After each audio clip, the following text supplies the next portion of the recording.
The Angry Chicken is a production of amove.tv. Check out Amove TV for more podcasts covering Blizzard games. And for more of Jocelyn's gaming podcasts, visit jossplays.com. The Angry Chicken is brought to you by our legendary patrons over at patreon.com/TAC. Time's up. Let's do this. Legendary! You face Jaraxxus. You smell like a leper gnome. I knew it. So hot. A podcast about Hearthstone and Battlegrounds.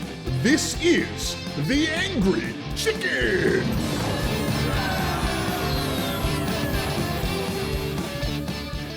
Greetings and welcome back, me.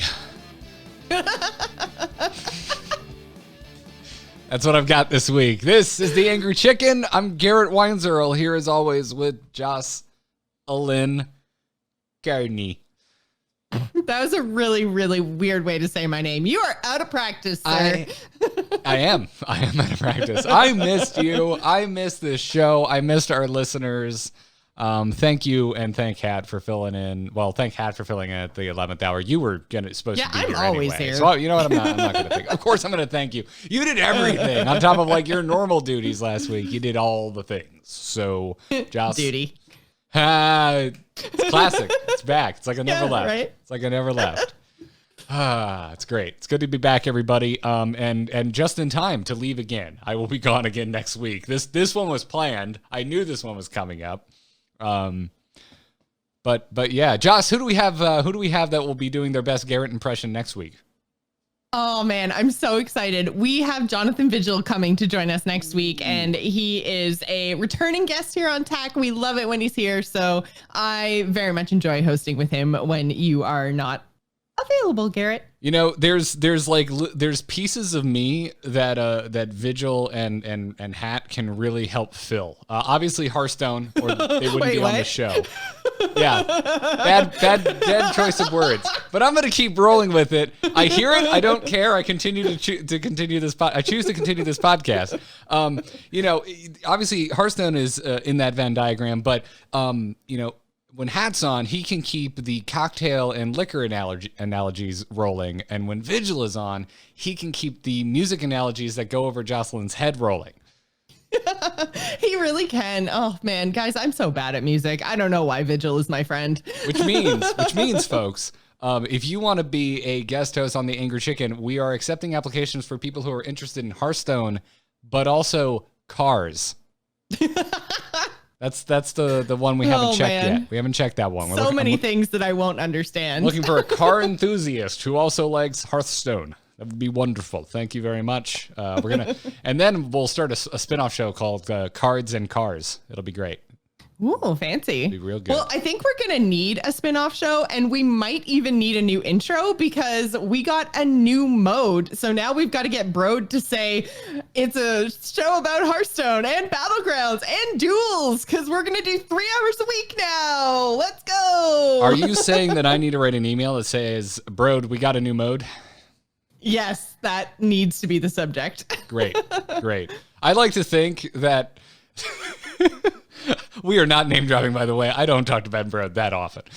But I like to think that Ben Brode no longer has any clue what's happening with Hearthstone and is only made aware of new game modes when I ask him to update our intro.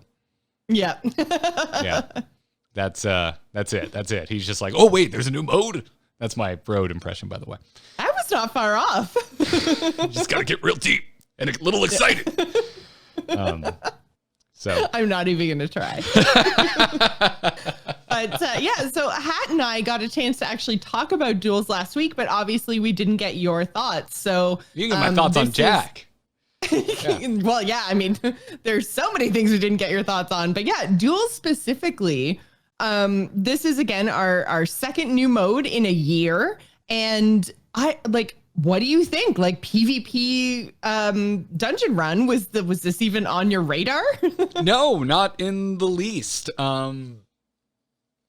It was it was surprising. And yet at the same time, like, kind of seemed like, oh, why didn't I think of this? Because it's like tech that they have played with a lot, right? Like, we've gotten quite a few dungeon runs. We've even seen it further iterated upon, or well, maybe not iterated upon, but further deployed in tavern brawls that were just more dungeon runs to like tell stories from expansions last year. Rather enjoyed those, by the way. Those were like the only tavern brawls I played last year were those. So like, yeah, it was like equal parts. That wasn't even on my radar, and makes all the sense in the world to me. Yeah, it is very much like it's tech that they already had. So it's the kind of thing that we probably should have expected. I thought that we might be getting something a little bit more out of the box. Like, I mean, because auto battlers obviously came out and then Hearthstone did their own spin on them. So, I mean, like, I still want Among Us Hearthstone somehow.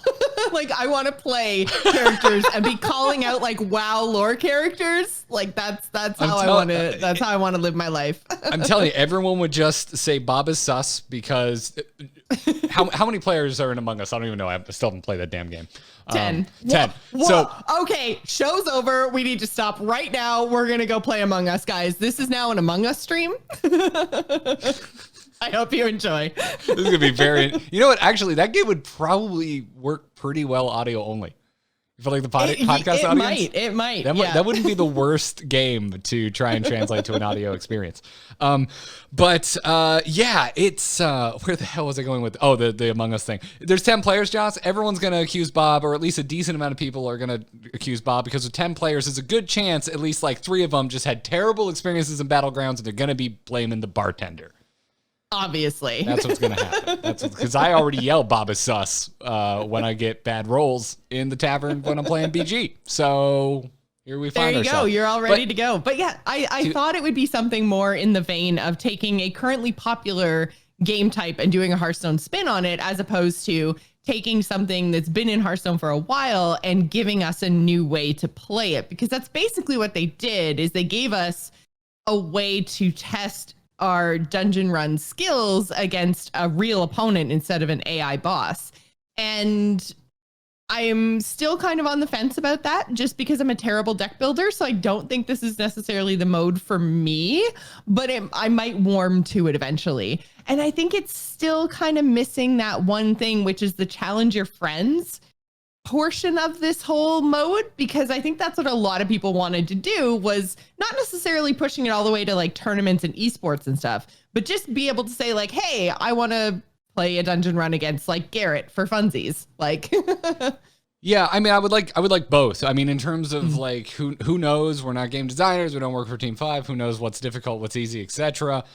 This, for obvious reasons, reminds me of Arena, and we never got that in Arena, even though it's something that I've been asking for since I think episode 3 of The Angry Chicken, because it would allow Arena tournaments to exist. I think everyone who plays Arena has been asking for that, and they would be so sad. Arena players would be so sad if we got challenge your friends PvP dungeon run. Yeah. So I guess to bring it back to the very top of this conversation, which is kind of, you were expecting something more out of the box. Battlegrounds set a precedent. Like, we haven't had a lot of new modes added to Hearthstone before. However, I guess the last one was Tavern Brawl, right? Right. But really what I'm getting, what I think is important in the line I'm drawing for my own purposes, because this is my argument and I want to make it sound good, is that a year ago they announced a new game mode at BlizzCon. It was Battlegrounds, and it was kind of mind-blowing. I mean, auto battlers have been done before, but if you had told any of us that there's going to be an auto battler and it's going to be in Hearthstone, looked at you sideways. I mean, you called it, but it was still weird to think about. Like, how would they even pull it off? And they found a way, right? Like, it was, even though it was iterative of a genre that already existed and was already very popular last year, it was really impressive to see them pull that off within the Hearthstone client, something that, at least on this program, we talk about constantly under the umbrella of this is probably a ramshackle bucket of spare parts that somehow works. Yes. So, because that's the vibe we get, because we still have like upside down cards in spectator mode, no way to challenge people to play an arena game, like, with your friends, that kind of stuff. Those kind of things just make us assume this is a difficult client to work with. And so all of that together, like, an expectation I think was set with Battlegrounds that, we should give them a little more credit. They can take bigger risks. They can accomplish kind of newer things that we haven't seen before in this client. And then this comes out, and we have seen it before. Not exactly like this, but we've played quite a few dungeon runs. Similar, yeah. Yeah, we've picked treasures before. We've selected buckets of minions to add to our deck before. We've seen Bob and made intelligent cuts to our decks. Oh wait, that's actually not a thing we can do in this mode and seems extremely sorely missing to me. We can't cut things, though you can select empty buckets. If they're offered.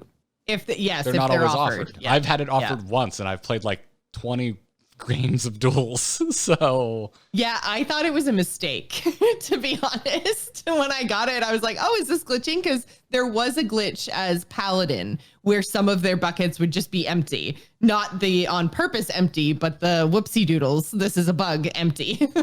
So yeah, I thought it was a bug. And then I was like, oh no, wait, but the bucket is called no more, please. So that's kind of interesting. Oh yeah, I really like that bucket and wish it was offered more, because a lot of times I kind of get to a point like, no, I have my deck. It does the thing I want it to do. I have more than 30 cards already. I'm good. I don't need to water it down. Yeah, exactly. Yeah, like have you gotten the Wind Fury treasure weapon as a demon hunter? Because believe me, you don't want anything else in your deck beyond, add 2 damage, draw a card. That's all you want. Yeah. So, because you can just win when you get it. So getting the empty bucket would be great in that case. So yeah, it's interesting. It seems smaller scope. I've been having a lot of personal conversations about Hearthstone in the past week because I wasn't on a podcast and I just can't stop talking about it. Obviously. And so folks are like, hey, what do you think? What do you think about duels? And I'm like, I think it's above Tavern Brawl in terms of like undertaking, and I think kind of the weight that it brings as a standalone mode to Hearthstone, but below Battlegrounds. And I think my gut, at least right now, and it is beta as hell, by the way, is the other thought. So I think we should all take duels with a pretty significant grain of salt, because there's a lot of missing, not potential. What's the word I'm looking? I guess functionality. Functionality. It's just like there's only one treasure and one hero power each, and there's going to be a lot more in the long run. So it's like, I want to call it missing features, but the features are technically there. It's just like missing options. Yeah. So to me, this is the most beta anything in Hearthstone has felt to me, is duels as it currently stands. Like Battlegrounds seems much more full featured when it hit compared to this. Yeah, it was definitely buggy, but Battlegrounds kind of was what it always was going to be. They had to fix some things, but the gameplay loop was there and hasn't changed all that much outside of, increasing the hero pool, increasing the number of choices that we get, which is kind of similar to, increasing our hero powers and treasures, but feels a little bit less impactful in Battlegrounds somehow. Like, to me, duels feels a little bit already figured out. Like there's already classes that are just better than other classes, and treasures that are better than other treasures. And without the option to choose something different, it means that, the classes that are on the bottom are pretty much going to stay there until we get more options. But more options are coming on, I believe on November 17th.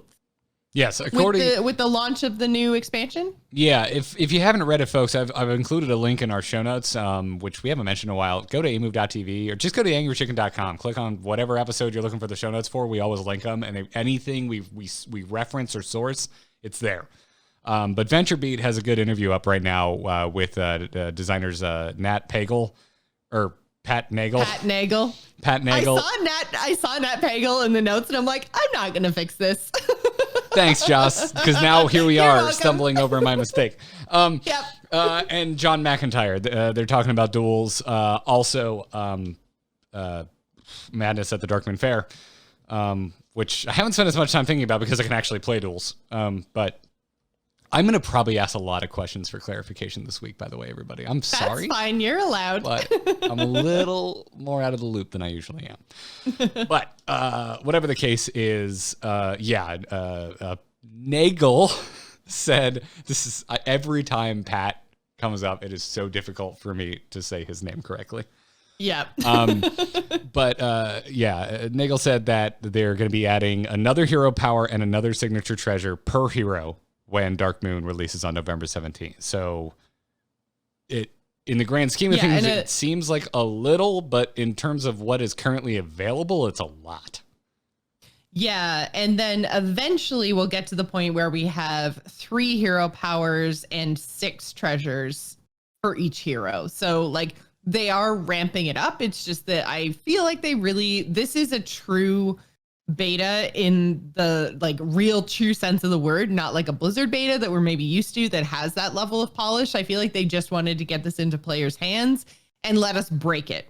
And I think a lot of people are a little bit potentially upset about that, but I think, I'd rather get in there and give feedback and test new features at this point in development. So if there is something in the gameplay loop that's not fun or that they should fix, I would really like them to know that and be like, oh, hey, guess what? This could be different this way. This could be fun if you did this instead. And that's the kind of feedback I think they're looking for, on top of like, hey, paladins sometimes get no cards. Like those are bugs that they need to know so they can fix them. So I think we are very much in like beta right now. I think that's going to continue as they go in and add some more treasures and hero powers over time. And we'll just have to kind of see how this whole beta plays out. But this does feel more beta-y than Battlegrounds did, for sure. Yeah. And like I keep waffling back and forth on people being overly critical about it, but at the same time, like it's behind a paywall right now. Like you have to pre-order to get access to it. And it's rough. It's rough around the edges, in my opinion. And so I don't personally care all that much. I'm going to pre-order. It's what I do. I'm going about my usual Hearthstone life right now, and I just happen to get access to this. But you're just inviting stronger, more impassioned negative feedback by putting a very rough around the edges beta behind a paywall, essentially. Well, I mean, that's if you're viewing the pre-order as beta access instead of beta access being a perk to ordering the constructed cards, right? To doing the pre-order for the expansion. It's like, hey, I'm going to pre-order the expansion and bonus, I get access to this closed beta. If you're looking at it as $80 to access this closed beta, then maybe just wait a week. I want to teach you by saying your mistake is thinking I'm trying to talk in sensible terms. I'm just stating facts. People pay money. Something is a little rusty. They're going to let you know about it. That's just the way. Which is the whole point of a beta. To try to break stuff for it to be rusty and you to tell the developers. To me, in my mind, my thinking is this is a game mode that is embellished by having cards, so that I think in and of its own right is enough, should be enough desire to make people want to go and probably expand their collection. It's pretty rough. Just let people play it and break it, because it needs it. To me, you need us trying this game right now, because it's got some issues. Right, which they will again when it goes live with the expansion. So I mean, they are, which frankly, it's slightly more than 2 weeks out. Yeah. But still, those are just kind of my thoughts. It's like this feels particularly beta, even by Blizzard standards. The betas are usually pretty good. Right now you need to pay to access it, so people are going to be a little riled up about it. Is really just my thoughts there. But I have a lot of as I started playing, I just like started getting all of these like really critical thoughts, like, oh, this feels really RNG, this feels really high rolly. I don't know about this. Boy, without even going and looking at articles, I can already tell which heroes are significantly better than others, which is a bummer. I really like that Warlock hero, but she is butts. Absolute butts. Oh, she's everything I like about card games. I was tweeting about this last night. Like, I love drawing cards. I love discarding. I love making, like, getting to decide what I discard in Hearthstone. What? Yes, please. Oh my God, take my money. But also give me like a chance to win would be nice. Because just doesn't work. How dare you? So you want to have fun and win, Garrett? That is not the Hearthstone way.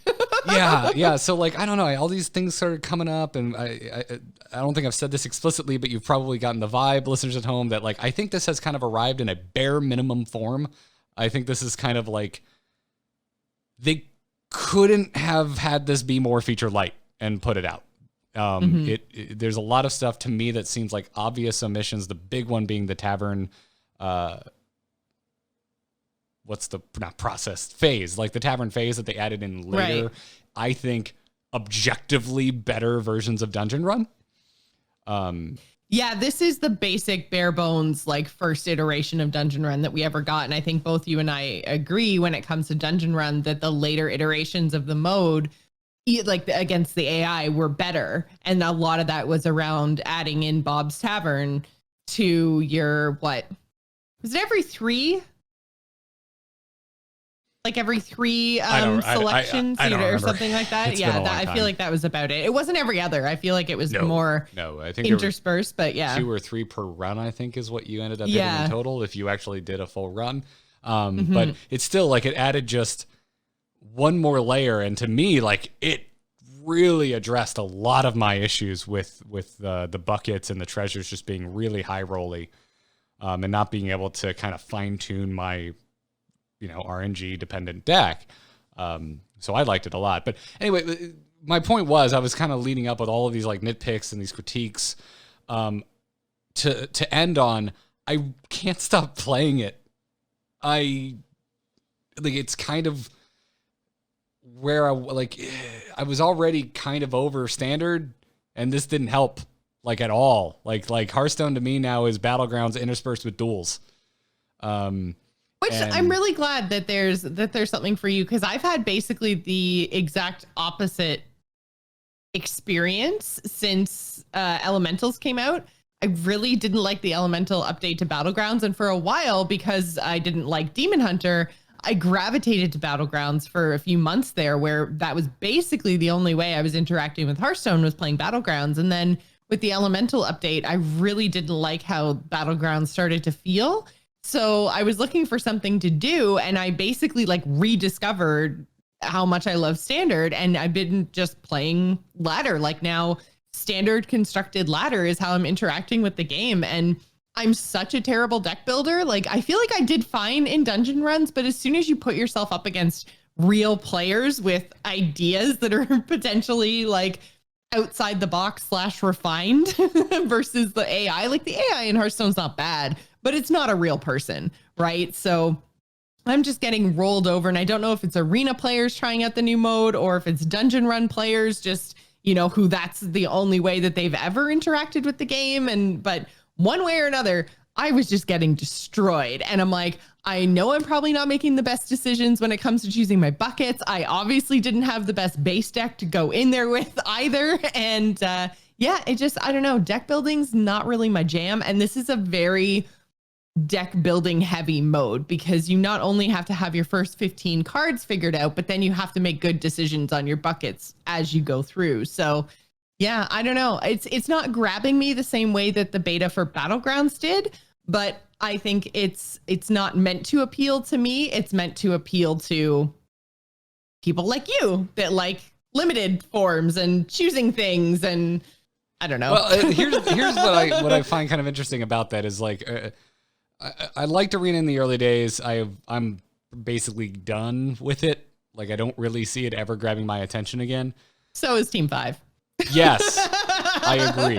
This is not me doing a bit. I agree. I think, and actually, funny enough, in the VentureBeat article, like that arena gets brought up, and I believe it was Pat Nagel. I didn't pull the actual quote, so I'm going to misquote this, but it was basically saying it's a small but passionate community, and I was like, oh, okay, that confirms everything I've heard from things I can't mention.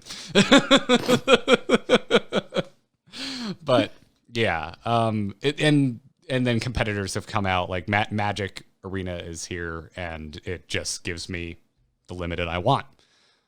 Which is what I wanted from Hearthstone for the last however long Hearthstone's been out, and they just haven't done it. So there's that. So for this, like, I kind of, as much as I think I would put RNG heavy in the negative column of this, I think I'm kind of giving myself over to it and that's part of what makes it fun and makes it replayable for me.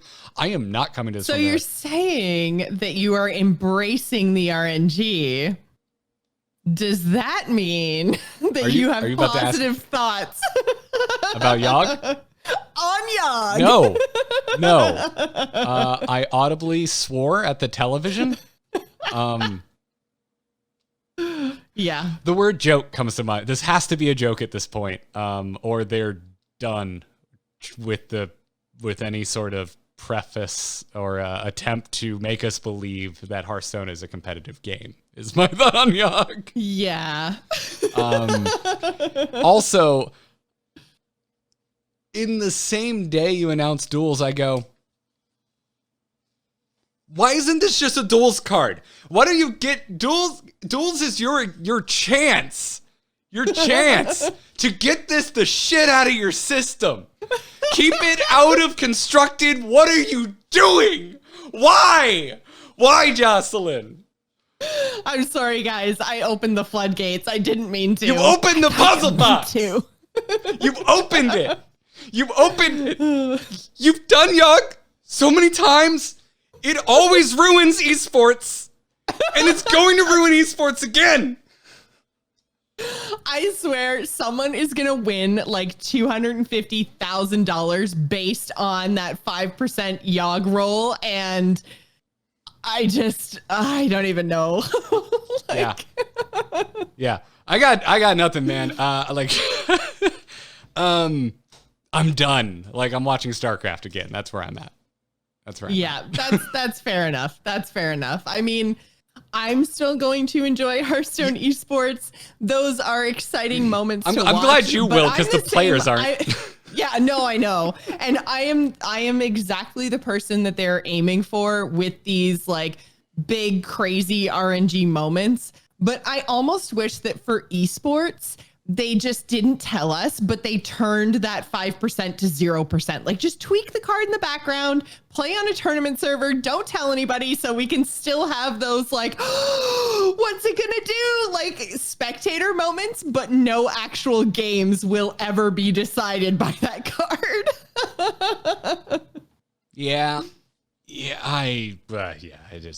I have no positive thoughts on YOGG. I feel attacked. Garrett's just taking it so personally. Listen, not to make light of shit that's been going on in my life, but I didn't have the best week last week, and then when I tuned into the expansion announcement, I was just like, well, that's that then. Oh God. Yeah, that was I was like, oh, I see no lessons have been learned. Or it's just the intent. I guess this is just the intention. And then to that I ask, exactly. Why do we have esports? Yeah. That's where I've arrived. Which is a valid question, and a question that a lot of the community is asking is like, is this the start of a ban conversation? Will the team ever change their minds on that front? Where do you draw the line? Which is a conversation we've had quite often of like, what's good for the game and the player at home versus what's good for the esports and people trying to take this seriously and make a career out of it. That like those conversations are conversations we've been having for quite a while, but this is definitely re-stoked that fire. You say re-stoke that fire. I say final nail in a coffin. Fair enough. It is what it is. But yeah, like And it's not like, now that I've done that, now that I've actually yelled, like, to bring it back down to earth, like, it is a choice. Like, it is something I clearly don't respond well to. It is not what I like in my card games. I like RNG in Hearthstone quite a bit. I think RNG in Hearthstone is done very well, more often than not. But when it goes too far, it goes too far. We literally have had a card with the same name 3 times. We're about to have it for a 3rd time that has gone too far every single time. But at the same time, I don't think it's necessarily bad. Like it comes down to what you're looking for, what you enjoy, your own personal tastes in a game like this. And like, even if, like, for someone like me, if seeing that makes me go, oh man, I think I'm kind of over Hearthstone esports now. I'm really excited about this duels tournament that's going on right now with like Crip and Slissa and folks. Like, I want to watch that. Like, that seems fun. And like, that's how I felt about a lot of the Battlegrounds tournament stuff, is like, those are really where I'm finding a lot of the fun in Hearthstone esports right now, is not necessarily engaging with the Grandmaster system too much. Although I still watch it, but it's like Hearthstone Grandmasters I can have in the background, whereas I find it impossible to have Battlegrounds in the background, if that makes sense. It's like, I always want to be watching. I want to see where the attacks go. I want to see the reactions. I want to see the choices when you're in the tavern phase. Like, Battlegrounds to me is much more of a like full screen, full attention thing, where constructed Grandmasters is I put it off in the background. Like, that's kind of my feelings right now. I'm still watching, or at least listening, but it's a background task. Yeah, and I see a lot of doom saying, and I'm clearly playing into it a bit. Like with, if the game keeps going this way, like where's it going to leave esports? Everyone is like, a lot of the top talent and most famous players are switching to content creation instead of pursuing Grandmasters. And I look at things like the Battleground tournament that just happened like a week ago, and I wanted to talk about last week, but I wasn't here. But I really liked that. That was really watchable to me. Like, even though I think, you said you didn't like the Elementals patch. I think the Elementals patch, like, straight up, like, factually is the worst thing that ever happened to Battlegrounds. Like, as launched, I think it got a lot better. Elementals are still overtuned. But like, at launch, and that's the patch that tournament was played on. Yeah. Was just like, it was busted. It was absolutely like, it was ridiculous. And yet it was still infinitely watchable as far as I was concerned. I had it on like all weekend. So like, and then you also have this duels tournament coming up, or I think it's started today, didn't it? I can't remember if it's today or tomorrow, but yeah, it's imminently. This week. Yeah, yes, it's this week. Like, I'm really excited to watch these things. And so like, and that is coming out of content creation, not out of strict esport leagues that are put on by Blizzard. And so I think if you're really invested in Grandmasters, and I'm not saying you shouldn't be, I can totally see where the doomsaying comes from, that you're concerned where like the, competitive integrity of Grandmasters is going to go. But then also on the other side is like, well, are we getting good content? Like, is the trend like leaning towards content generation? Is that giving us just more entertaining things to watch? Is it giving us like kind of what we want, even if it's within less serious formats of Hearthstone? Like, to me, I go, maybe it just leads to something new. There's been a lot of, I think warranted concern with Blizzard-led esports efforts after things like the Heroes of the Storm esports got axed and Hearthstone got diminished and also sent to YouTube. And so I kind of look at this and go, hey, it's kind of grassroots, but also that duels tournament is backed by Blizzard and it's happening on Twitch, and that's freaking cool. Like, this reminds me that, like, I look at that, I'm, maybe I'm taking it too far, but I get excited when I see stuff like that, because when I got into esports, it was before Twitch. We were just starting to cover, we were doing our first podcast ever. We were covering StarCraft 2, and we were watching Wings of Liberty tournaments out of Korea on the GOM TV player. It was like 240p. It looked like butt. And then Twitch came, and then like the tournaments were, they weren't like backed by Blizzard. We hadn't had any leagues come out of Blizzard Entertainment yet. They were these ancillary satellite tournaments run by organizations in Korea, or you had MLG in the US on top of like grassroots and collegiate leagues, which still exist, but I feel like they didn't get as much spotlight as they did back then because it was all we had. And a lot of really cool stuff, a lot of self-sustaining leagues came out of those grassroots efforts because they wouldn't exist otherwise. If people weren't watching them, they weren't going to continue to exist. They weren't propped up by a pre-existing budget, which I'm not necessarily saying is an inherently bad thing, but it definitely, I think the decisions being made by people that don't have a giant budget behind them can sometimes be a little bit better because I don't know if it's like they don't necessarily want to make mistakes or they're really paying attention to what the audience wants. And also they don't control the game, right? So they don't control the balance. They don't control, like making cards like YOGG to try to get the viewers excited. I think that having the gameplay designed separate from the esport and supporting companies like you mentioned, MLG, and I'm not currently working for them, but have worked for them in the past. Disclaimer, DreamHacks, like those tournaments were really, really good and really fun across not just Hearthstone, but a lot of different esports. And I think that those products were watchable and had a lot of support before the company came in and said, okay, we're going to do this now. And I think like keeping those two things separate, keeping those divorced is better than having the company try to do both. Like let the people who do competition well, and you focus on game design and it'll work itself out. Yeah. Cause that's kind of what I come back to. It's been a while, I think, since we mentioned it, but like when I see, concerns about a card like YOGG, whether I like it or not, whatever. Let's just talk about like people. There's a certain subsection of this community that are concerned about yet another YOGG card and its impact on the competitive scene of Hearthstone. I look at that and go, it just kind of feels like the design team and the esports team like never talk to each other. Yeah. Or like it's just, there's no influence happening between the two there. And that just seems weird to me. It seems weird when they control both of them, right? Yes, it does. I understand. And I mean, like, large company.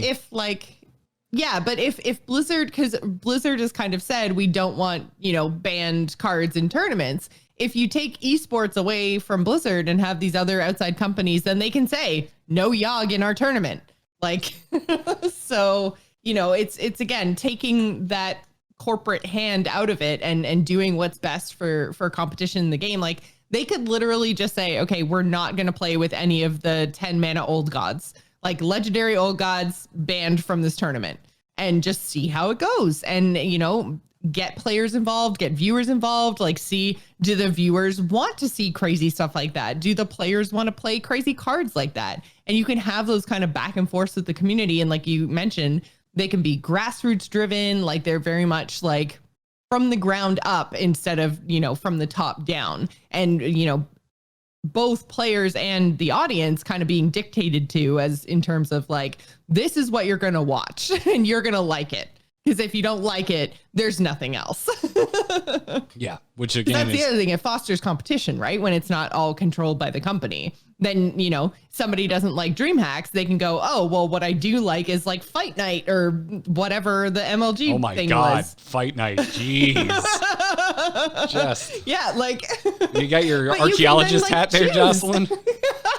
But it's like, it opens the esport world up to more ideas and more competition if people can run tournaments outside of Blizzard. And it's very much locked down right now, which I don't think is great for the competitive side of the game. Yeah.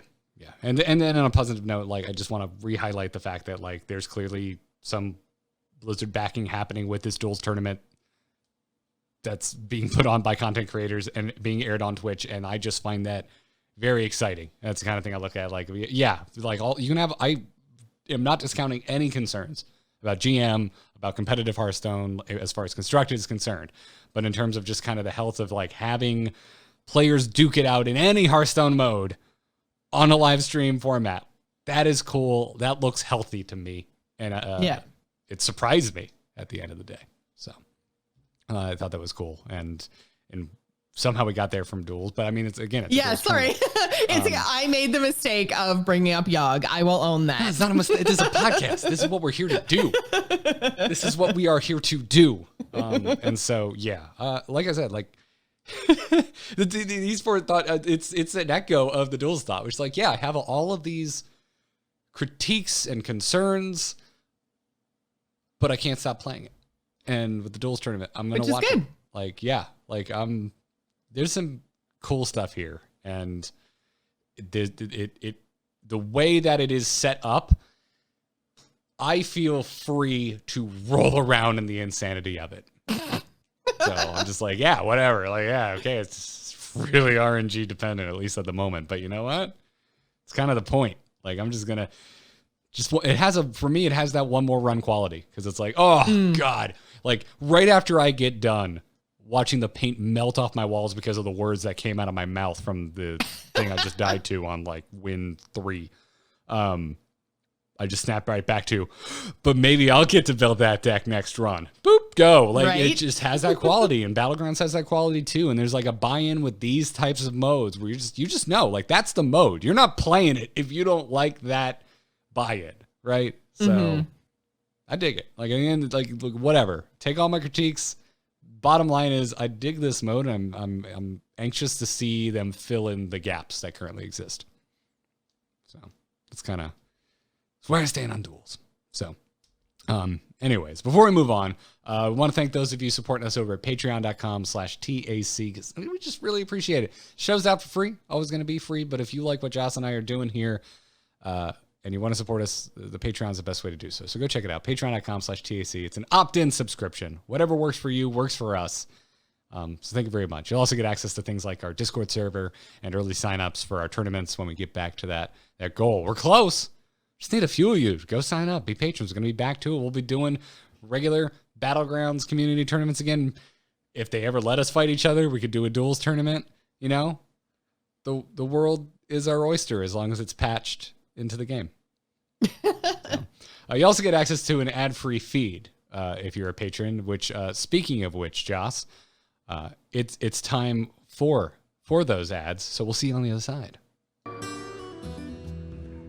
Hey, just taking a quick minute to thank this week's sponsor, MeUndies. That's right. It's time for your favorite podcast within a podcast of The Angry Chicken, the one where Jocelyn and I talk about our underwear publicly. I love my MeUndies, Joss. Did you get a Halloween pair? Because I just got a Halloween pair. So I did just get a pair. They're not Halloweens, though. They're sloths, which is actually kind of appropriate because we're heading into the wintertime, which is about the time I hibernate and just don't move in blankets and get very sloth-like. So it was fitting. It was fitting. Well, I just got one of their new Halloween prints called Bloodsuckers, which is a bunch of like really red lips with vampire fangs. I saw those. Oh, man, that's so good. Oh, they are phenomenal. Folks, if you haven't heard of MeUndies, their undies grow on trees. I'm like, seriously. They're made from irresistibly soft natural fibers sourced from beechwood trees. And do you know what natural fibers means? That their micromodal is not only super soft, but breathable, light, and impossibly cozy. But it is possible. I've had them on my own booty. I mean, that's some serious comfort. Everything MeUndies does is to help you feel truly comfortable from head to toe, from outside to in. And they've got a great offer for TAC listeners. For any first-time purchasers out there, you're going to get 15% off and free shipping. So to get your 15% off on your first order and free shipping, go to MeUndies.com/TAC. That's MeUndies.com/TAC. Before we get back to the show, we have one more sponsor to thank, and it's Honey. They are back sponsoring this episode of TAC. And I mean, Joss, I don't know about you, but like, shopping online is it's kind of the only damn shopping these days. Yeah, it's all I've been doing. It's about to get even like more inconvenient for you to go shopping. Like on top of the fact that we are in 2020, you're about to turn into the north of the wall. Like 18 feet of snow, can't get out my door, not gonna happen. But deliveries are still running, which is amazing. Not wanting to go out and go shopping or brave the cold weather outside. I mean, that's really where today's sponsor Honey comes in. It's a free browser extension that scours the internet for promo codes and automatically applies the best ones available at checkout.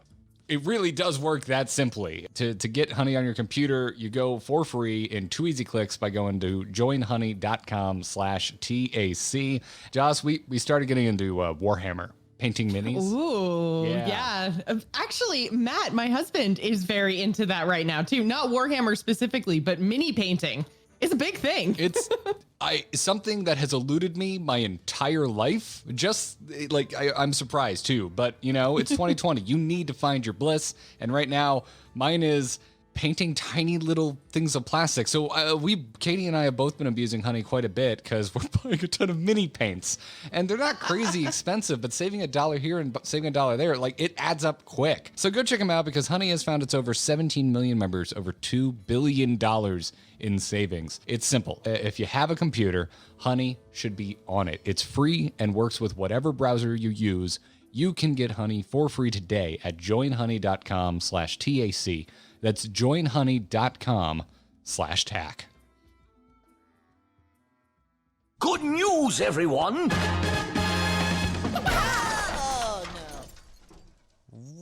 Let's do our first ever duels news.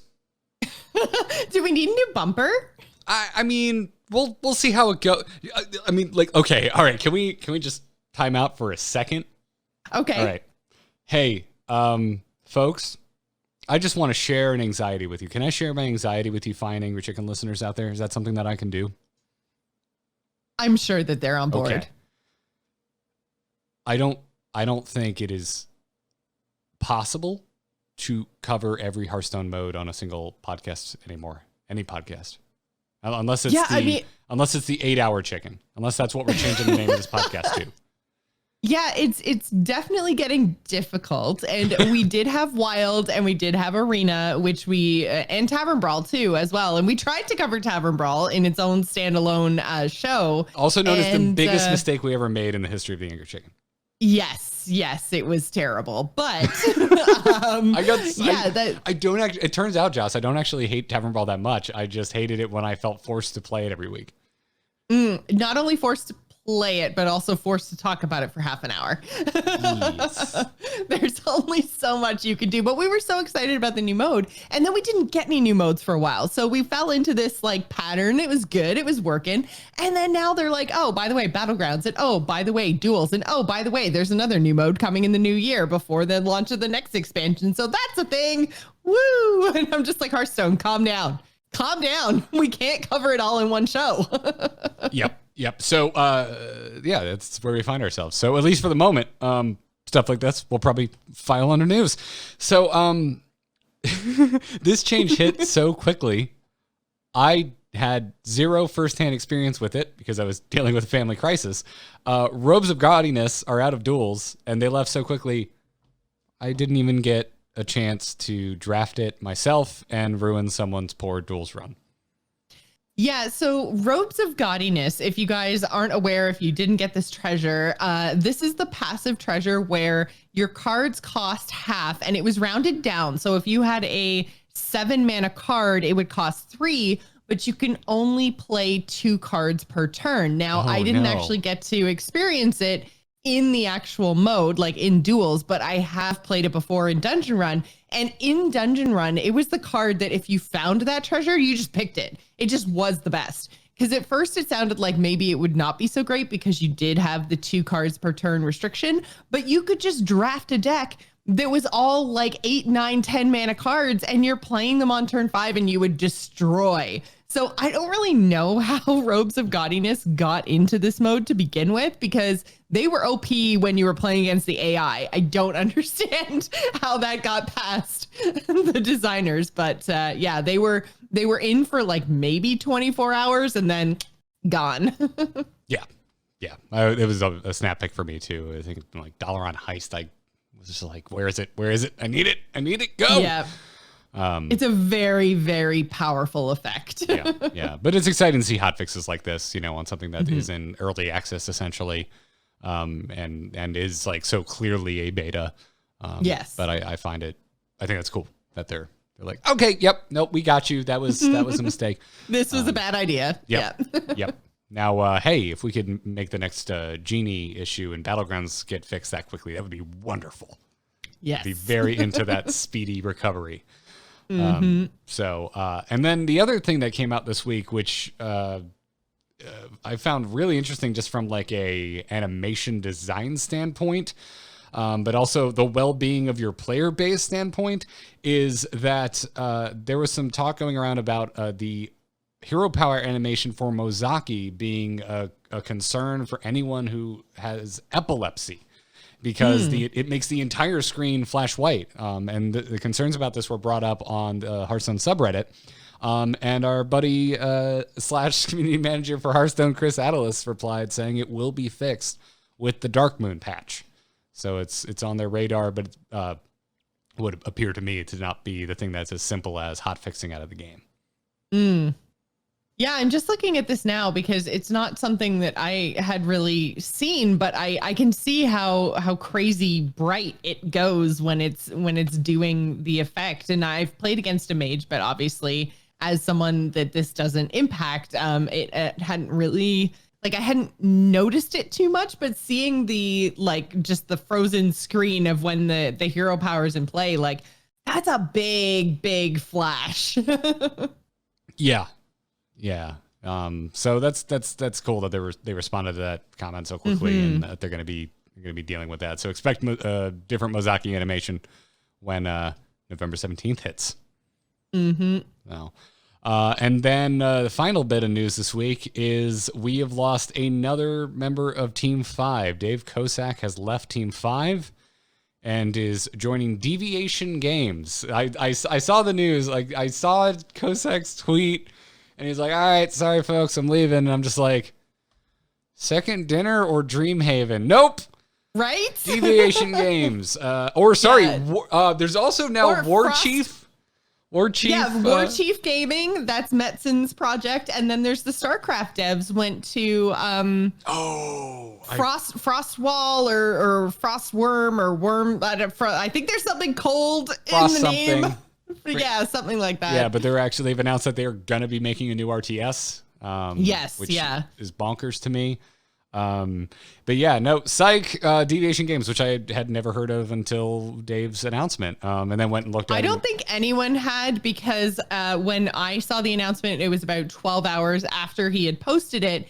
And the Twitter account that he tagged had about the same number of followers as the number of likes on his post. So I'm pretty sure, because the only thing that they had actually posted was basically a job thing back in like March. They were like, hey, we're hiring, go to this page. It was the one tweet on the account.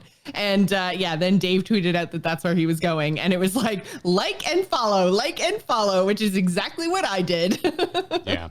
So yeah, no idea what these guys are doing. Very hush hush, but that's where Dave is gone. So, it's going to have an exciting and fun and engaging story. And oh man, this just so bums me out. I feel like we have just been losing our front facing people. They're just dropping like flies. What is happening? I feel like it's something that's pretty specific to folks that get to that make content and get to interview these people. And like in our case, well, no, but there was Hadija, Peter Whalen, now Dave, that we're all doing the expansion. I mean, Young and Broad, they were in the Witchwood one. Like, it's those cinematics, those reveal live action cinematics are officially the kiss of death for the Hearthstone team. If you are on the Hearthstone team and you want to keep working there, just don't do it. Just don't be in those cinematics. I mean, there were a lot of non-cinematic folk that also left, but yeah, it's just like we've been through this before, but like I'm still sad, man. Like Dave is such a rad dude, and is just like, one of the members of Team 5, like so many others that have gone on to different studios before him, where like we would run into them. We were just stoked to see them at BlizzCon. It was just fun to talk to them about anything. We'd frequently talk actual chickens with Dave. So that's not a joke. Still this one is not of a my bit. favorite Twitter threads. But I'm kind of wondering, like, I don't know if it's due to maybe changing attitudes or views based on that big set of layoffs that we had last year, or if it's just 2020 and people being able to work from home is maybe opening up other options. I mean, with the StarCraft team, which thanks Lance in the chat room, Frost Giant is the company that they've created. So that StarCraft team, like Blizzard had said that they were, you know, basically putting StarCraft 2 in maintenance mode and not actively developing for StarCraft 2 anymore, which I think drove a lot of that decision there. But 2020 is a really interesting year. And I think a lot of this remote work is maybe making people reassess where they're working and what they're doing and what they're working on. Because like it's just, there's been so many, it feels like every other week it's somebody else making a new company or moving on to a new opportunity from these devs that we've known for years and years and years. So I don't know. What's your take, Garrett? Why do you think so many people are moving to different opportunities now?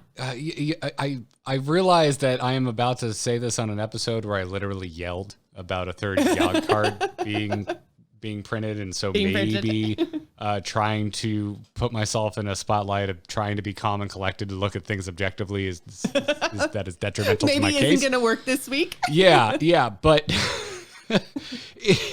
like I always try and temper I want to temper doomsaying. Like if when the day comes where I stop podcasting, everybody, like maybe I careen my focus off a cliff, which they don't exist in Florida. Oh, careen! I thought you said Korean. Yeah, I was like, are you just going to focus on Korean esports? Are we back to that conversation? Or a happier thought. I just, I'm old and ready to be done with podcasting. The day I stop podcasting, I hope you remember that I tried my damnedest to calm the torches and pitchforks with my own little, seasoning of salt here and there. Like, I hope that's what y'all think of. Takeaway. Yeah. Like, that being said, the public opinion of Blizzard has definitely shifted. Like, there's no refuting that. It is just the way it has gone, and I have to imagine that extends to the employees as well. And it sure seems like with certain things that have happened this year, like a bunch of people sharing their salaries, for example. Yes, I'd forgotten about that. Yeah, that there are like movements and dissenting opinions among Blizzard employees. So, like, to me, it just, these aren't objective facts we're discussing, but to me, I look at it and go, yeah, of course there's going to be some upheaval. Of course there's going to be, groups of employees within the studio that are equally as unhappy with the direction of the company that we, the players, are, and are just going to decide to move on. Or also, some of those salaries were pretty low, and Riot pays a lot of money. That's the other thing, right? Is that, like, whether it's a clashing of ideals or beliefs, that's one thing that I'm sure for some of the folks that have moved on played a role. I am certain money also played a role. May have been a unique role for some, may have been a dual role for others. Like, hey, I'm not stoked with where this is going. Also, I've got Blizzard on my resume elsewhere, now. Yeah, like Blizzard on your resume, like for all of its ups and downs, it is still a respected studio. Like, that's a killer thing to have on your resume. So. Yeah, and I feel like it might be even just because a lot of people seem to be either exploring new creative avenues or going to unproven studios. So in those cases, I can't imagine that money is necessarily a factor, because I mean, if everybody was jumping ship for like Riot, then you're right. They pay a lot of money. They got a lot of money behind them because of all of the products that they make and the way that they make their money. Like there's a lot of cash there. But I think with these smaller unproven studios, it might just be a way to flex creativity outside of the Blizzard universe, because the Blizzard universe has been so about Warcraft for so long. And especially people who are leaving the Hearthstone team, like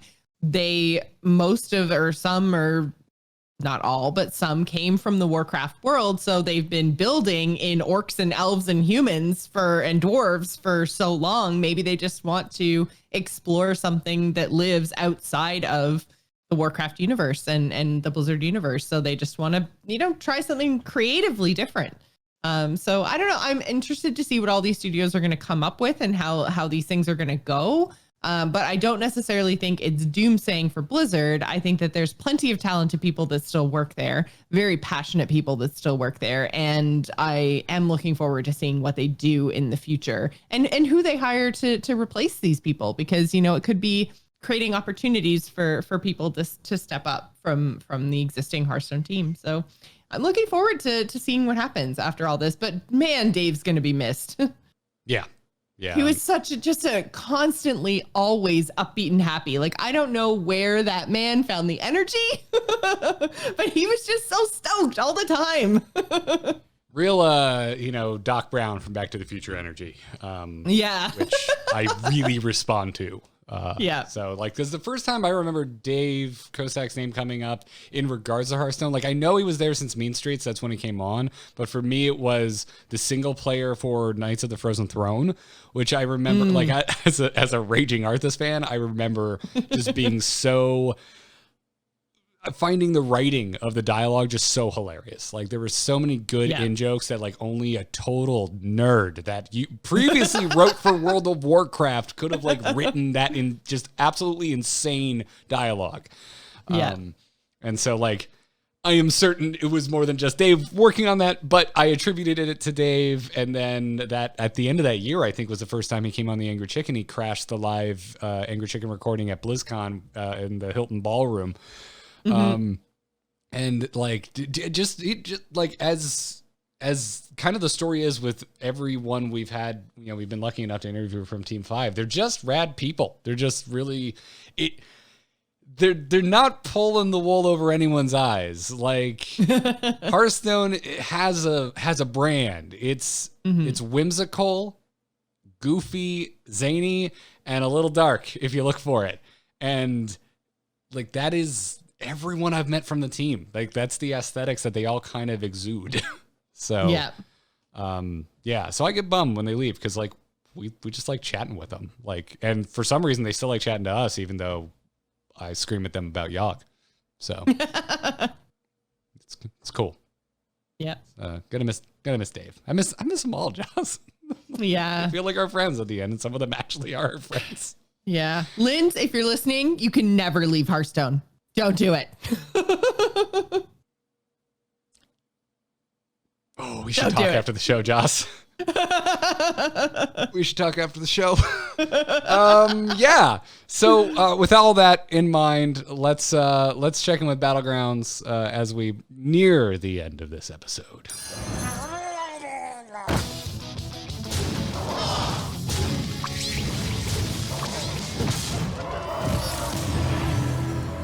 Have a good battle, friend. Really, like, there's not huge news with Battlegrounds. Obviously, it's kind of just chugging along. The meta is what the meta is. I think the Genie fix did a lot to help this meta. It really did.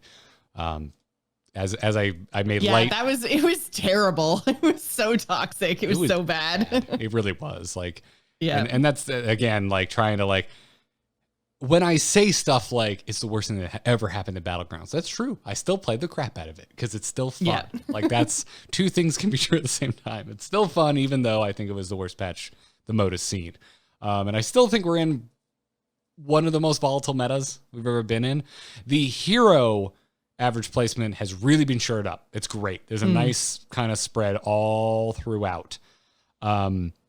Elementals are still overtuned. I made light reference to it earlier in the podcast, but I was talking to our buddy Tiago over at HS Replay, and he had recently gotten to a Twitter conversation with someone and had pulled the winningest minion type compositions as HS Replay which considers them. Are, usually reflective of how things are going. I think, but not obviously full data because it's still reliant on who's running their app, right? So, yes, but it's the amount. But I think it's representative. Yeah. In the last year, I have taken control of my own gaming stats website for Heroes of the Storm.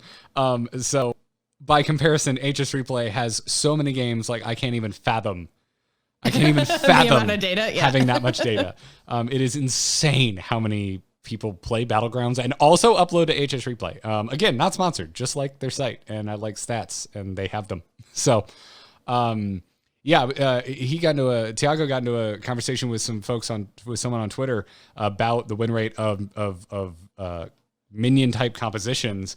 And Joss, what do you think elementals are like compared to all the other compositions? You've got your dragons, your beasts, elementals, big demons, murlocs, mechs, menagerie, etc.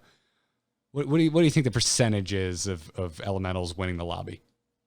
85. Okay, it's not that bad. But it's bad. I feel like pretty much every game I'm in, elementals are taking either first or second place. So yeah, 41%. The next closest, I believe, was 11. Wow. 11. So huge discrepancy, which kind of echoes my experience, right? Yeah. I just realized because I'm capturing you from Discord, so if I go and check my conversation with Tiago, it's gonna mess everything up. But I'm putting it up on my phone right now, just make sure I'm not misspeaking. I should have pulled this for the show, but I kind of ran out of time. Whatever is unidentified is at 18%, but I wonder if that's just like random assortment of BS, but not menagerie for some reason. This is why it's the disclaimer of as HS Replay considers compositions. But yeah, right. Dragons and menagerie are like tied at 11% as the next closest win rate, highest win rate to elementals for first place in lobbies. And elementals have 40%. 41. So they win almost half of their lobbies of all battleground lobbies because elementals are in every lobby. Yeah, 41. Which I wonder like how that kind of plays in and normalizes because you're going to have lobbies that don't have dragons. You're going to have lobbies that don't have murlocs. So does that, change how the percentages work and stuff like, because elementals are in absolutely everyone. So, but still. Way too powerful. Way too much. Yeah. I've just yesterday, I got into a game and I was like, screw it. I'm going to take Jiraxis. I feel like having a relaxing game where I don't need to think about what I'm drafting. And if I get demons, cool. If I don't, so be it. And I had a pretty good run. I ended up second and I lost to Poisonous Murlocs. All the elemental players were too busy fighting with each other for the draft and died miserably at 4 and below. And I just wasn't seeing that, before really the genie change at the end of the day. Because like anyone who found a genie kind of at least probably tread water to top 4, it felt like. So, I like the changes. I'm still really enjoying Battlegrounds. Played a decent amount of it in the last week, all things considered. Game time and everything was down for obvious reasons. But and also speaking of HS Replay, give them a shout because they send us like really interesting stats and whatnot when we talk about Battlegrounds on here. They have a new feature where if you're running your deck tracker and you get into your game of Battlegrounds, if you ever notice it pop up in the bottom right where you click on it and it if you've ever noticed, you mean the only way I ever choose my heroes? Nice. And how do you ever end up playing Alex Strauser? Her win rate's so terrible. Well, I mean, I override them. When Alex is offered to me, I don't even look at the other ones. I just snap pick Alex. That's me with Bigglesworth. Bigglesworth is my, unless it's Maiev or Omu or Lich King, I'm probably taking Bigglesworth, which I think on my I like Bigglesworth too, actually. I think on my EU account is still my highest win rate hero. But I'll believe it. It got better with elementals. This is like cool. I'm just going to survive and steal golden Ellies, and it's going to be great. Mm-hmm. So, but yeah, they've got a new feature where when you go to that filter, it takes into account what minion types are currently in the pool and like filters the win rates for the 4 heroes that are offered to you by that. And I just thought that was super rad. Yeah, which is awesome that they're actually doing that now, because I know that was always my biggest question after they made the change so that not every minion type was present in every lobby. I'm like, okay, so now if I'm looking at a hero that says like, oh, best with beasts, but beasts aren't in my lobby, it's like, well, am I totally screwed? Or is the next best composition going to be, you know, like 1 or 2 points off of that, like 4.52 versus 4.54? You know, that's not a big deal, and I can still choose that hero. Or does it drop off and beast is the only way you can build them? So yeah, like our Discord, this is a great change. Because our patron Discord is what brought this feature to our attention. And they used the example of AFK without dragons, because apparently AFK's win rate just drops off an effing cliff if dragons are not in the pool, because AFK is apparently Bronze Warden or death. Which is so funny because she used to be so ridiculously good. I think AFK is just such a good example of how fast it's gotten. Mm-hmm. Because you're right. I mean, you probably picked her every time. Oh, obviously. We used to use the term AF Bay unironically. Yeah, I loved her. Now it's okay, Dr. Boomer. That's what it feels like when you say it. That's how old it is. It's just the pits. But yeah, like she's just such a good example, I think, of how much faster the elemental meta is. Even with the changes they made, it has slowed down a little bit, but it's still breakneck pace. So like, yeah, I'm hoping that very soon they announce the change to make it so elementals are not in every lobby, because that's the meta that I'm looking forward to. That it's like elementals are there sometimes, but not every single time. Yeah. So, but yeah, Battlegrounds keeps on going. I haven't seen Zephyrs yet. Pretty quiet right now. Yeah, I haven't seen Zephyrs yet, but we'll let you know when we get there. But anyways, before we wrap this episode up, let's crack open the mailbag and the patron Discord and take some questions. Oh God, I'm so out of practice. Where'd my email? Did I lose my email bumper? I think I lost my email bumper. Nope, wait, there it is. Hello?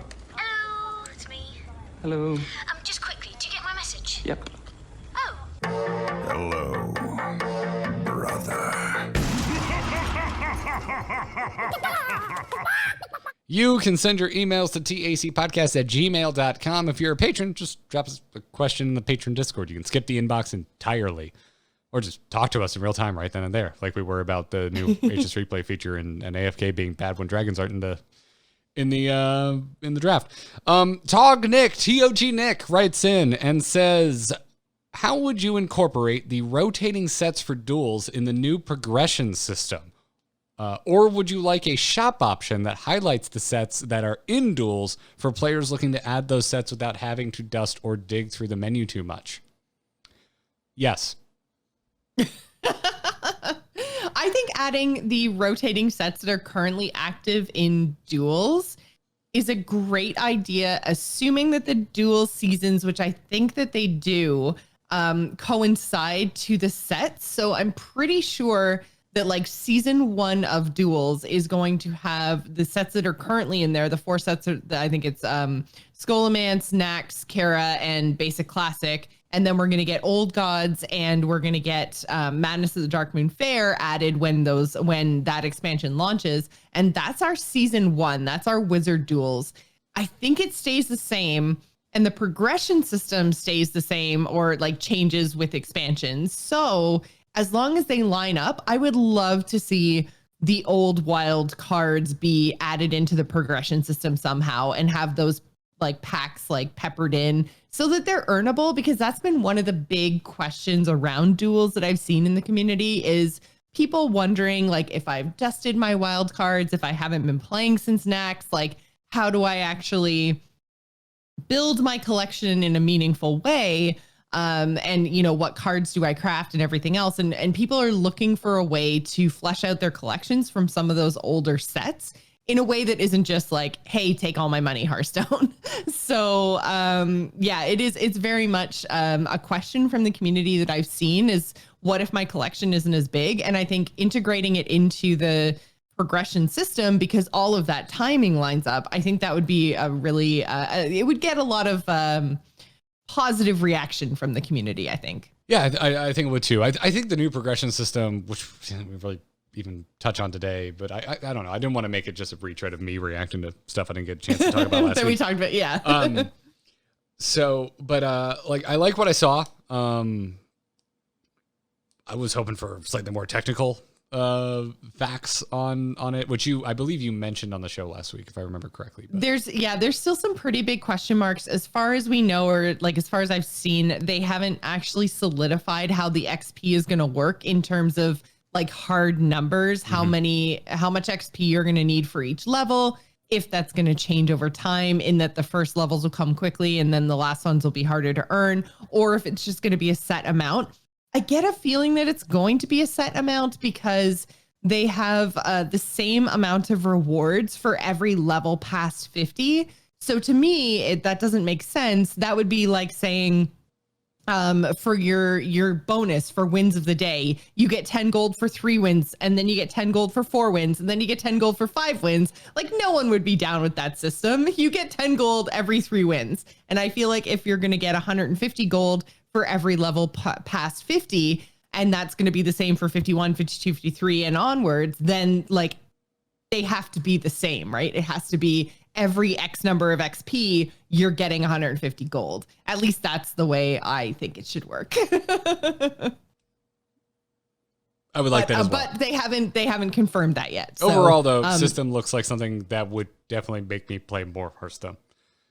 Yeah, they did the thing that I am really happy that they did, is that they put the vast majority of the rewards, and all of the rewards that have anything to do with gold or packs, are all in the free track. So the only thing that you have to pay for is every, like, I think 5 or 7 levels, they're giving you a cosmetic if you pay the premium. And you also, you do get that 10% experience boost, so you can earn the rewards faster, but all of the stuff that feeds into your collection is all in the free track. So I think they've made a very smart decision there, in that they haven't put anything that can impact the cost of the game behind the premium pass. Yeah, it seems really well designed overall, you know, despite some of the technical questions I'm curious about. Yeah, but the like, big question marks. Because of like looking at just how it's set up, it feels like this is something they could adjust over time, that it would really be easy to just swap out what is offered in those rewards to do something like Tognek here is talking about, like just start including wild packs. At the same time, let's go one further with something that, I don't know, seems probably kind of crazy and that probably won't ever do, but wouldn't it be cool, Jocelyn, if like in World of Warcraft, you could set your loot specialization? That would be really cool, actually. Like if you could say, I want to earn like for standard only, wild only, duels, you know, like just, yeah, pick a drop down at the top of your pass and say, you know, you probably have to have some sort of like, well, I don't, would you even need to have like a confirmation or set it in stone for a season? Or do you think it could be something that changed as often as because you can change loot spec whenever you want. Wow. So like if I get to the point where I'm like, okay, I've earned 5 madness packs, I want to start earning for duels, and then change my drop down, earn 5 duels packs, and then, you know, change my drop down. Oh, I don't have a lot for standard. I want to, you know, go back to Scholomance or whatever. Do you think that would mess with their economy too much? Or because we have one type of dust, a pack is a pack is a pack, right? I mean, in theory, you know, if you could switch it like that, you would be more efficient and, you know, not just be dusting as often. Yeah. But I feel like that would be so player positive. I don't know. I would chalk the positives up to beat the right. Like the good PR would outweigh the small change in well, I say small. I'm assuming small. Yeah, I mean this whole thing is a think piece, right? So yes, it does kind of to me. Feel it's hard to know without the numbers. yeah, exactly. Like this will probably never make it into the game, but I think it would be cool if it did. If it was just like, what I think it's a great idea. What mode that where your collection matters are you the most interested for collecting cards for?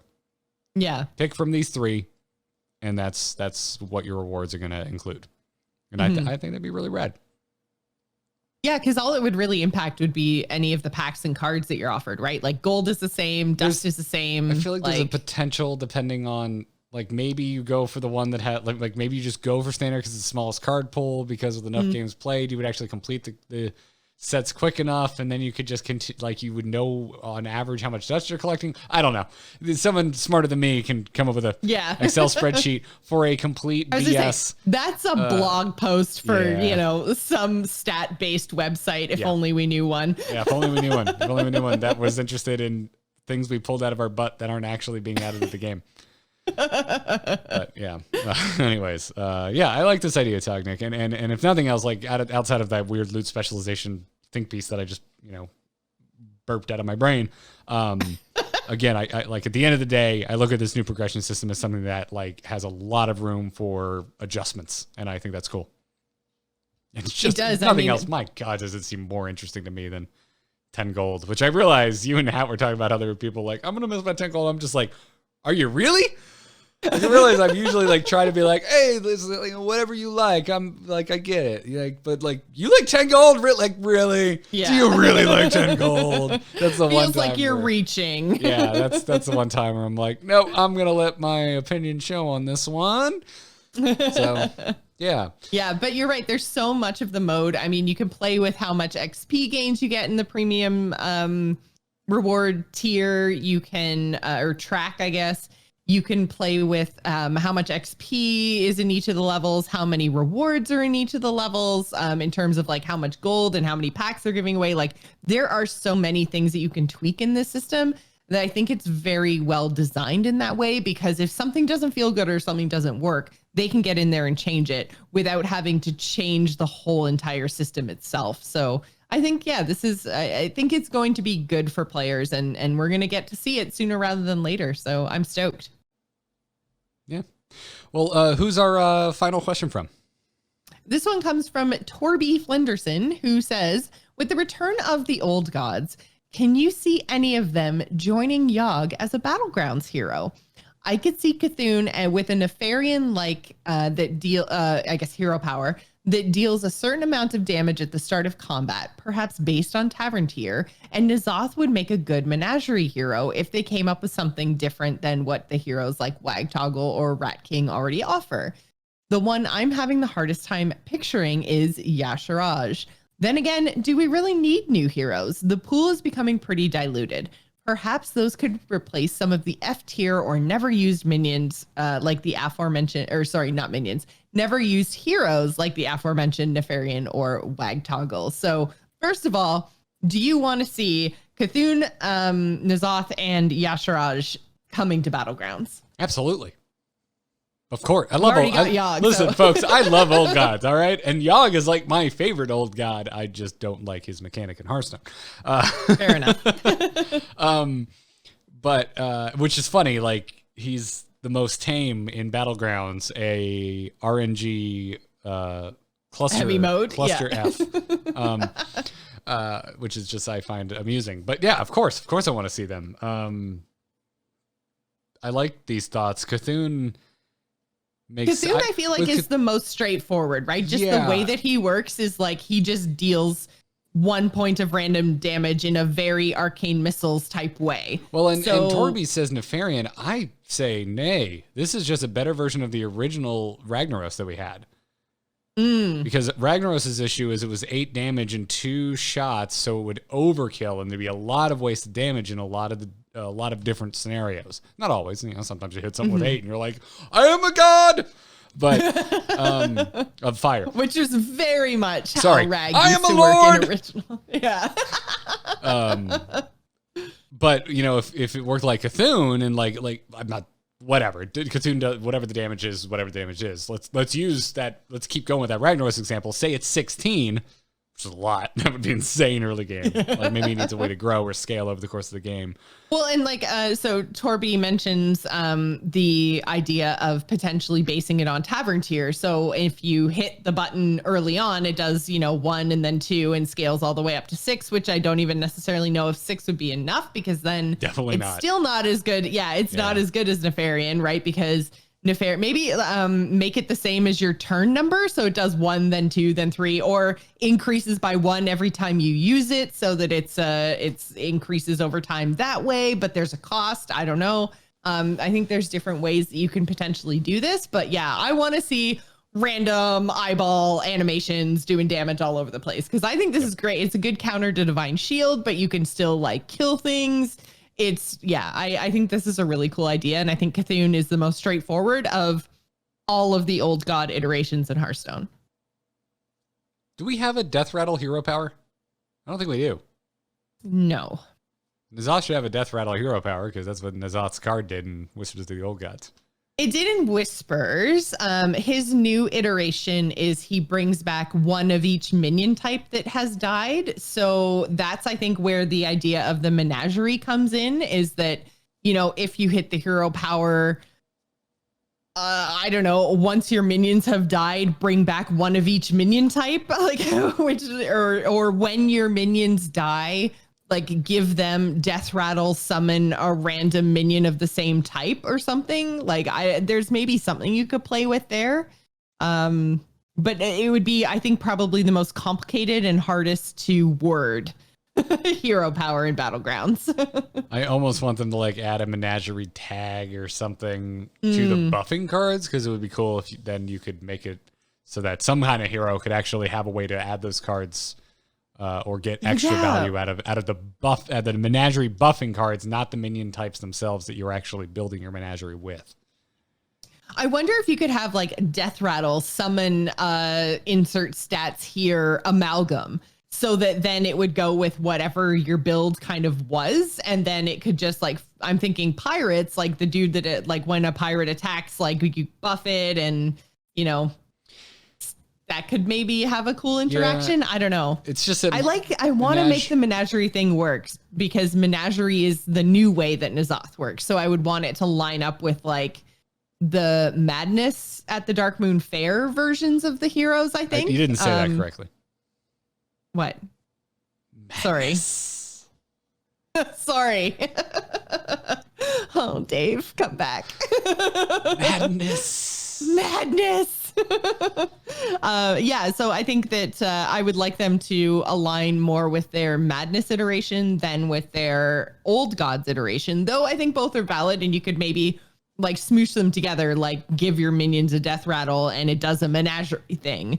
That would be cool for N'Zoth. Cthulhu is fairly similar, outside of, not having to have cultists or anything. And then for Yasharaj, I mean, this one's tough, because it summoned minions from your deck in its first iteration. And now, why am I totally blanking on how this works? I'm definitely not rapidly Googling in the background, because I also don't remember how it works. Yeah, I can't remember how the new iteration works, but I remember it was not as complicated as YOGG and his wheel. But yeah, the old version brought things out of your deck, which obviously does not work in Battlegrounds. So yeah, I don't know. Garrett, is your Googling failing you? This was harder to find than I thought. Come on, chat room. How does new Yasharaj work? Save us. In the meantime, instead of theory crafting how Yasharaj would work in Battlegrounds. Battlecry. Add a copy of each corrupted card you've played this game to your hand. They cost 0 this turn. So this is very specific. Yeah, that is very specific. So maybe some sort of summoning ritual would be better. Yeah. God, the new art for these are amazing. You go to Hearthstone right now. They got full art up for 2 of the old gods. Ooh, that's some spicy illustrations. Yep. So, I mean, the second part of the question then is, do we actually need new heroes? Would you rather see new heroes being added, or would you rather see them make changes to the heroes that don't really see play? or both. I imagine your answer is both. Fix the ones that don't see play and also give me more options, right? I'm gonna really take a stand here and say I like it when they do interesting things. So both? Both is good. Yeah. I mean, I would like to see some of those heroes removed from the pool for now while they get reworked. I'd like to see Tyrion come back. I feel like Tyrion, even in his current iteration, might be fine. Like everything else has gotten so much more powerful that, yeah, Tyrion working the way that he did would probably be like middle of the road. Yeah. Well, I considering Menageries tie with dragons for the next most common first place, it would probably put it over the edge. Would it still? But he's not Menagerie, right? He's no minion tag. Oh, sorry, you're right. You are absolutely. Yeah. But it's basically create your own menagerie with things no one drafts. With things nobody wants. Very similar play style of having a board of random junk and then just making it bigger and bigger and making it bigger. Yeah. Yeah. So. But yeah, I would like to see Tyrion come back. I would like to see the ones that don't get played get removed and reworked. And then, yeah, I would like to see new additions and new ideas as well. And yeah, YOGG needs some friends, man. Yeah. He's in Battlegrounds and he's like, yo, you guys all have 2 eyeballs. What's up with that? Nice. Nicely done. Yeah. Well, YOGG has teeth for eyes. So yeah, that's true. Yeah, YOGG is like, y'all have eyeballs, period. That's weird. Doesn't he have eyeballs on his tentacles? Or am I thinking of different old gods? I know Cthulhu is eyeball-y. Yeah, Cthulhu is all eyes. All eyes. Where is YOGG? Where's the new YOGG? Why is it not with the rest of them on your thing here? I don't know. Yeah. No, not yours. Like I'm on Hearthstone right now. Is the first place. Yeah. But yeah. So yeah, I think there's room for both. There's room for iteration and there's room for reimagining. So, but I think maybe I would like the pool. The pool feels like it's big enough now. So I do think that there needs to be maybe a little bit of rotation. But I do also like the fact that there are some lobbies where, you can't get Rag because he's not offered to anybody. Those feel good. Yeah. Yeah. So rad. That brings us to the end of another episode, Joss. We did it. We did. Welcome back and have a fun vacation. There's so much Hearthstone. Like, it's insane. It's absolutely insane. Yeah, there's a lot going on. Yeah. Yeah. So I'm gonna miss you, everybody. I won't apologize because family emergencies happen, but I will miss you, and timing is weird. So I'll see you again in a week's time. But yeah, and we have Vigil next week, which is exciting. So don't miss it. Yeah, you should be stoked for that. Vigil's such a rad dude. We talk a lot in between episodes. Usually it's us like really just complaining about whatever's really irking us in Hearthstone at any given moment. We are each other's like sounding boards for Hearthstone grievances. So yeah, ask him about elementals. Oh, I will. If you want to hear the closest approximation to my YOGG opinions this week.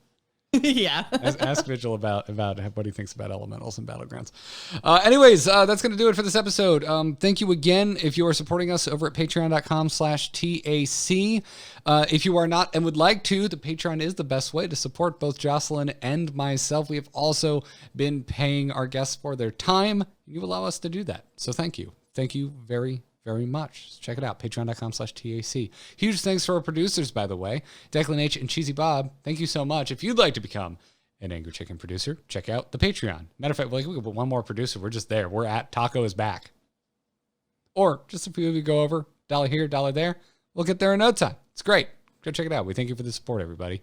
We really do. It's a lot of Hearthstone to cover. We literally wouldn't be able to cover as much as we do without your support. So we appreciate it. You can catch us live sometimes.